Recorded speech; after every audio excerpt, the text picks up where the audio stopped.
कपिल अग्रवाल उसके फाउंडर है और फिर एसोसिएट फाउंडर अक्षय निर्वड़े जी हैं। फॉलो हिम, जितना भी मैं मतलब देख रहा हूँ उनको, हमने एक ओपन माइक साथ में किया था।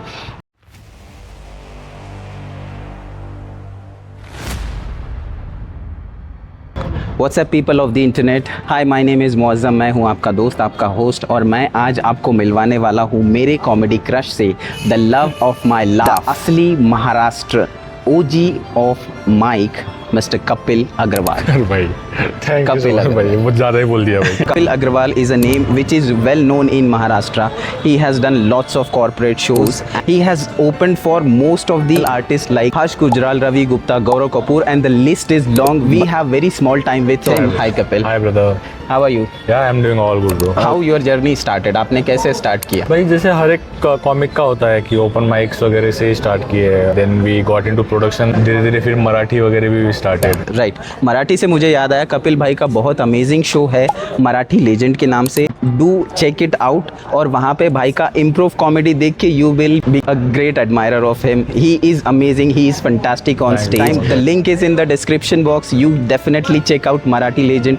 It has 68,000 followers guys and it is streaming right now also. Kapil भाई, आप अपने बारे में कुछ बताइए, कैसी रही आपकी जर्नी, आपका एजुकेशनल बैकग्राउंड कैसा था? I belong to very small city, so I did my MBA. I did job for like 2 to 3 years in MNCs, and somehow I got into stand-up. I just went for an open mic as an audience. Then I just thought कि I can do it, and I just started doing open mics and all. That's how the journey started. Okay, और मैं जहाँ तक जानता हूँ, मैं आपके एक दोस्त, बहुत ही परम मित्र जो है अभी साइको शायर, वो आपके बहुत बड़े एडमायरर है। वो अपने हर इंटरव्यू में आपका नाम लेते हैं। और अभी तो हमारा एक क्लब है, बहुत प्यारा क्लब है, ऑरेंज कॉमेडी क्लब, पुणे में, जो हम रन करते हैं। मैं ऑरेंज कॉमेडी क्लब, जी हाँ, कपिल अग्रवाल उसके फाउंडर है और फिर एसोसिएट फाउंडर अक्षय निर्वड़े जी हैं।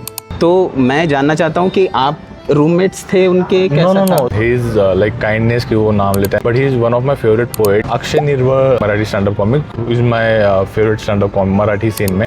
तो हम साथ में हमने ना शोज वगैरह करना स्टार्ट किया था। तो हमारी 3-4 लोगों की जर्नी साथ में चालू हुई थी। देन अभी got more interest in poetries and all. ज़्यादातर अभी वो पोएट्रीज वगैरह उसकी इतनी पसंद की जाती है, तो अभी वो पोएट्री में ज़्यादा करता है। And I Akshay started doing my shows in Marathi. तो रूममेट तो नहीं रहे कभी, but we started our journey together. और मुझे आपसे एक चीज़ जाननी थी कि आपका ये जो रुझान कॉमेडी की तरफ आया, ये कोई ऐसे था कि जिसकी लाइफ में ज़्यादा दुख होते हैं, जिसने ज़्यादा तकलीफ़ें देखी होती है, वो अपने दुख और तकलीफ़ों को try to turn into comedy? Is it like I don't know honestly. मतलब कॉलेज टाइम में तो वो था ना कि I used to be that person जो एक ग्रुप में ऐसी कुछ भी बोल दो, इम्प्रोव, मतलब कुछ भी चल रहा है और आप कुछ डायलॉग मारते हो, सब 10 लोग हंसते हैं, तो वो होता है ना कि सेटिस्फाई या अटेंशन मिलता है एंड ऑल।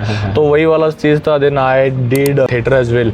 हाँ, so during my theatre time तब मैं ओपन माइक्स वगैरह देखने गया था। फिर वहाँ से आई थॉट कि यार this is also a new art form, I should explore it. Then I went for one of comic show, I really like the art form. Then I started कि कहाँ पे ओपन माइक्स होते हैं, थोड़ा सा वैसे फिर वो जर्नी स्टार्ट हुआ। ओके, सो आपने कब स्टार्ट किया टू एक्सप्लोर दिस फील्ड?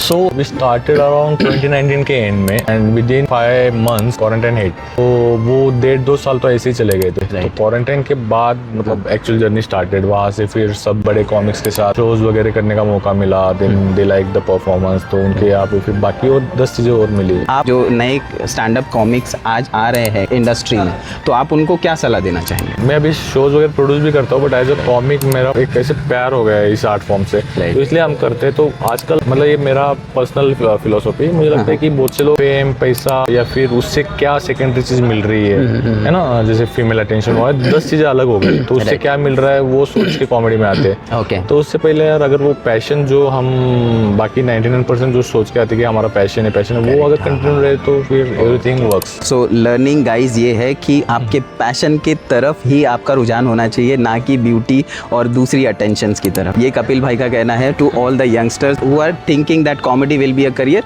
सो अपने पैशन को फॉलो कीजिए, ना कि जो अटेंशन मिल रहा है या तो फीमेल्स आपके फैंस बन रहे हैं, आप उस तरफ या उस डायरेक्शन में नहीं जाइए। एक सवाल जो मेरा फेवरेट है कपिल जी, आपसे मैं ये पूछना चाहता हूँ, how to win audience? Because मैंने देखा है कपिल भाई जब स्टेज पे आते हैं वो बिल्कुल छा जाते हैं। मतलब ऐसा होता है कि पीपल आर हिप्नोटाइज्ड। जब वो बात करते हैं एवरीवन लिसन टू हिम, और जब हम बात करते हैं nobody cares what we are talking. So what is the formula? What do you think is the key to win the audience within 30 seconds or within 1 minute? Because I think that 1 minute or 30 seconds is the crucial for every setup. So it's not about me only. I think जिसके पास वो पहले 10 minute 8 minute tight है, मतलब वो तो धीरे धीरे आप जब परफॉर्म करते रहते हो तो आपको पता चल जाता है. उसमें बहुत से शोज ऐसे भी आएंगे कि जिसमें आप बॉम हो रहे हो, बट एक बार करने लग गए कि आपको वो क्लू पता चल गया. बाकी जहाँ पे ओपन करने के वहाँ पे तो किसी और का ऑडियंस होता है, सो वो थोड़ा चैलेंज भी रहता है कि that audience will like us और not. So the key point here, the takeaway is you need to have a tight set, and that tight set Yeah. I believe is coming from the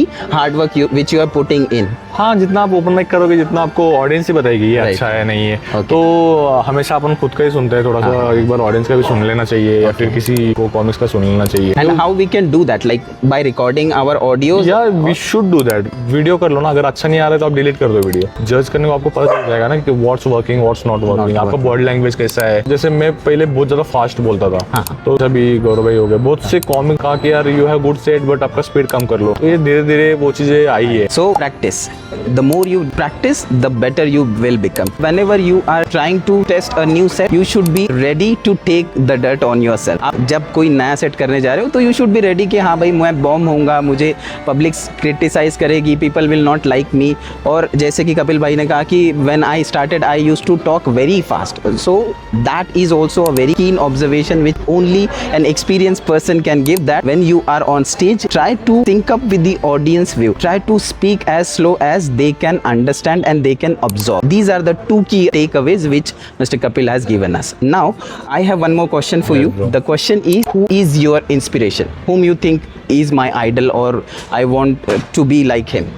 वैसा कुछ नहीं है, but I will definitely say if you are asking in comedy scene favourite Yes. Comics you are asking, I will name 5 comics. फुल गोयल, गौरव कपूर, गौरव गुप्ता, अनुभव सिंह, बस Vinay Sharma, you must watch him. We definitely are going to watch. Next question. जब आपने first time perform किया था, तो how was your experience? Do you remember a vague image of? Yeah, I clearly remember that because I went as an audience and that was the open mic only. वहाँ पे वो था कि किसी audience को भी अगर परफॉर्म करना है, वहाँ पे लिखा हुआ था ऑलरेडी डिस्क्रिप्शन में, तो you can do it. So typically I had some Rahul Gandhi joke, so I did that. So I never used those joke later. से वो हुआ कि हाँ थोड़ा स्टेज पे एक लाफ भी, मतलब पहले ओपन माइक में एक लाफ भी बहुत होता है यार, मतलब मजा आता है कि यार we are doing something good. तो नाउ मेरा एक फेवरेट क्वेश्चन है एंड आई बिलीव कि आप सभी का ये क्वेश्चन होगा कि when we are going to see you live. I am doing my Marathi solo show, क्योंकि जैसे मराठी लीजेंड्स भी इसीलिए कर रहे हैं हम कि लोग थोड़ा सा जाने, थोड़ा सा फेस वैल्यू बढ़े और मराठी शोज को आए. तो अभी मेरे होते ही रहते कंटिन्यू. जैसे मतलब पुणे में कर रहा हूँ. 17th मई को there is one show in vintage comedy club in Hinjewadi. So guys 17th मई को कपिल भाई कर रहे हैं vintage comedy club which is situated in Hinjewadi phase 1 and you can book a ticket from book my show.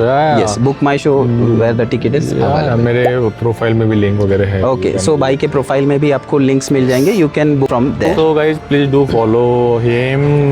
जितना भी मैं मतलब देख रहा हूँ उनको, हमने एक ओपन माइक साथ में किया था, तो मैं कंटिन्यू देख रहा हूँ कुछ ना कुछ कंटेंट डालते रहते करते. तो वो एक होता है ना कि कॉमेडी को जिंदा रखना, विच इज़ वेरी इंपॉर्टेंट. धीरे धीरे अभी जितना आप करोगे 10 और लोगों से मिलते हो, निगेटिविटी पॉजिटिविटी कंपटीशन 10 और चीज़ें आ जाती है.